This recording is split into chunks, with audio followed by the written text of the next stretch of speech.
Okay, so there's been some new data that just recently came out confirming two different things. Number one is that transformer and non-binary identity is rapidly declining amongst college-age students. I think that means that they're not gay no more.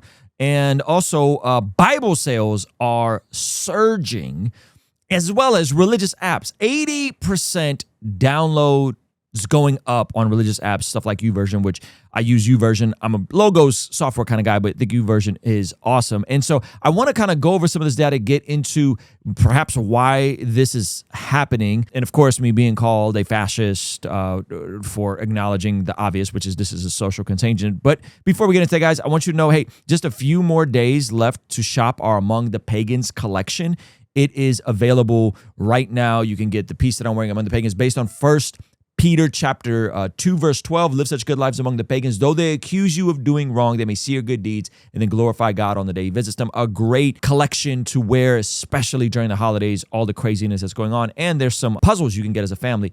And if you go to the same website or go to RuslanKD.com, you can see I am going on tour this spring, Houston, Texas, Dallas, Texas.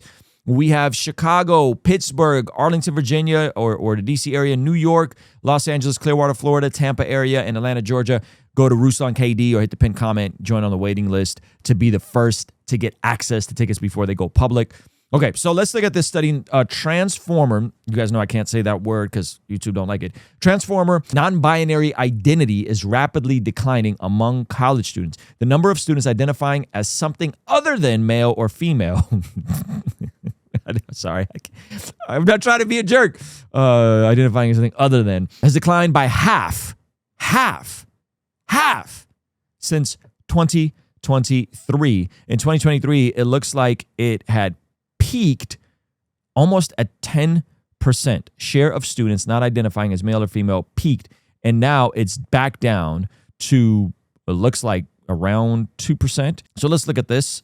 This is by Relevant. It says the percentage of college students identifying as transformer or non-binary has dropped significantly over the past 2 years, according to a new analysis of multiple campus surveys. The trend makes a shift after years of steady increase in students identifying outside the male-female binary. One major data source polls 68,000. That's a lot of people. Usually 1,000 or more is considered like a sufficient sample size. Students were asked to choose from gender options, including man, woman, non-binary, agender, gender fluid, gender queer, unsure, or prefer not to say. Goodness gracious, there's a lot of definitions. How do you identify?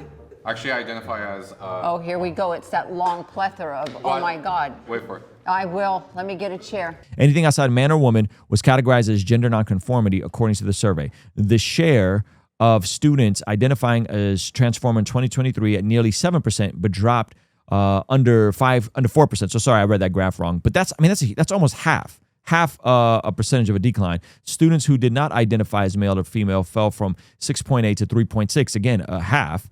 Other schools, so when that may not seem like a lot, but when you pull that out across hundreds of thousands, if not millions of people who identify as this, that's a significant decline. Other school surveys have similar trends. Brown University from 5 to 2.6. Phillips from 9.2 to 3. Geez, that's a massive decline. Younger students, especially freshmen and sophomores, were less likely to identify as transformer or non-binary than upperclassmen. Eric Kaufman, the report's anchor and a professor of politics at the University of Buckingham, called this a sign that fashions are changing.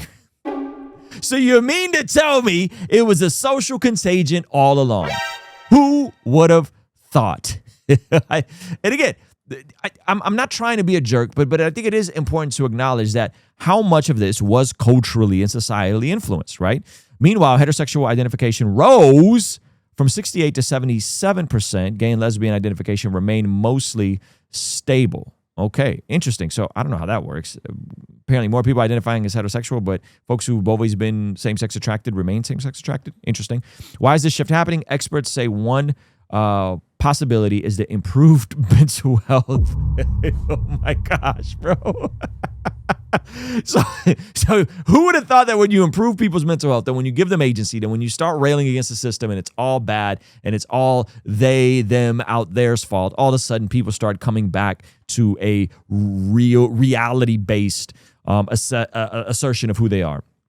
Among college students appear to be declining From Harmony Healthcare, 57% of students say their mental health has improved. I would argue causation, but at the very least correlation between young folks who are conservative leaning or Christian and young folks who are liberal leaning and progressive. The disparities of their mental health issues is astonishing. So is it possible that as Bible sales are increasing, as younger people, especially young men, are coming more to church and becoming more aligned with conservative values, that there's actually an improvement of mental health? I would say absolutely. Kaufman wrote, the post-pandemic era of improving mental health appears to encompass alternative sexual orientation and gender, suggesting that the two trends are substantially independent over time. I would disagree with that. Still, mental health alone doesn't fully explain the shift. Medical experts also say the trend raises questions. He's going to blame it on a system, I bet. Could be due to idea that gender dysphoria resolves in many cases. You don't say. You don't say that it resolves in many cases. See, this is the issue. Young people, it's the age old, like, hey, if you're conservative under the age of 35, you have no heart. If you're a liberal over the age of 35, you have no brain. Most people kind of get out of this college, young adult, adolescent brain rot that they are indoctrinated in college. But when you are seeping into a brain rot that's not just Marxist leaning and ideological from macroeconomics, but now you're potentially doing irreversible damage to your body, it's going to take longer for some of these folks that had surgeries and got on puberty blockers and took medication. It's going to take longer for some of them to deconvert from this cult-like mentality. He also asked whether increased stigma, or I told you he was going to blame it on a system. He also asked whether increased stigma or cultural pushback might be influencing how students identify.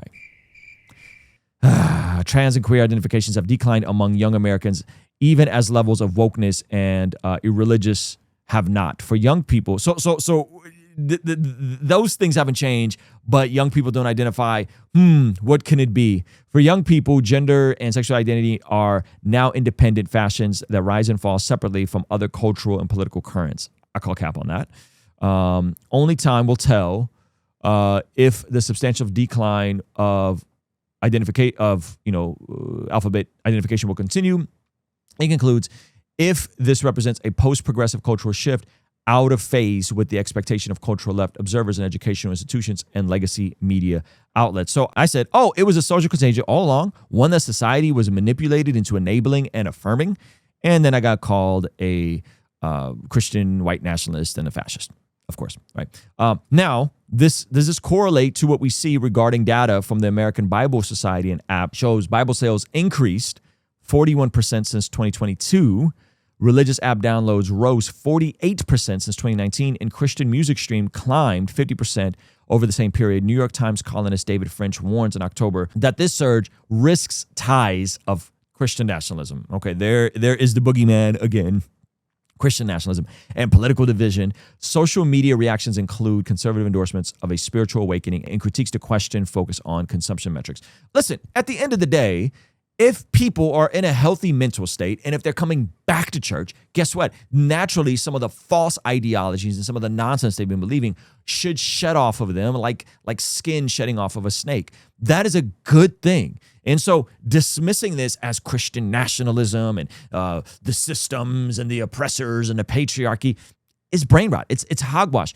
People are coming back to church. Therefore, we're seeing good things happen regarding society. And so all this railing against Christian nationalism, all this railing against, as I did in the main channel video today, black pastors like Philip Anthony Mitchell and Vodi Bakum being dismissed as white Christian nationalists, I think is another boogeyman term used to dismiss and discredit the actual arguments. Because if someone labels me a white Christo-fascist nationalist, they don't have to actually engage with my arguments. They don't have to actually engage with any reasoning or any logic on why I hold some of the positions I hold regarding the unborn, regarding gender, so on and so forth, right? And so I think these things becoming intrinsically not just political. These aren't political things. These are human issues, and I would say deeply theological questions upon how do we even come to know reality, epistemology. How do you know whether someone is a man or a woman? Like, these are not political questions.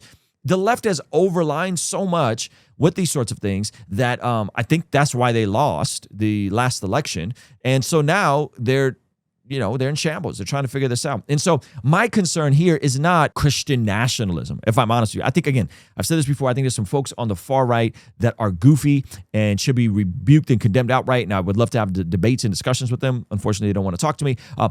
So my concern isn't Christian nationalism. My concern is Christian nihilism. Because here's the deal. As these young people come out of this, they're going to need a framework to replace some of the brain rot that they've bought into with regards to Marxism or with regards to the hustle bro culture, which is why I wrote Godly Ambition, my first book, helping you unlock the full potential of your time, talent, and treasure. And I want to go deeper with people on these conversations and give them a framework. And one of the most flattering feedback that I get on this book is how rich in scripture it is and how practical it is. And so anyway, having said all that, that is why I'm going on tour for the Godly Ambition tour this spring. I'll be in Houston on March 21st, Dallas on March 22nd, Chicago, April 10th, Pittsburgh, April 12th, Arlington, Virginia, the DC area, April 25th, New York, April 26th, May 9th in Los Angeles, Clearwater, Florida, May 15th, and May 16th, I'm in Atlanta, Georgia. So if you can, make sure you hit that link below, sign up for one of the waiting lists, because then you will get a special access code before the tickets go public to be the first to hear about it. And again, if you go to blessgod.co, pick up our Among the Pagan collections. Only 3 days left before it is gone. Some pieces are already selling out. So head over, pick that up. And if you want to see me be in the room with quote unquote fascists, you could check out my conversation somewhere here with Michael Knowles from the main channel and the behind the scenes at Daily Wire. All right. I'll see you over there. Peace.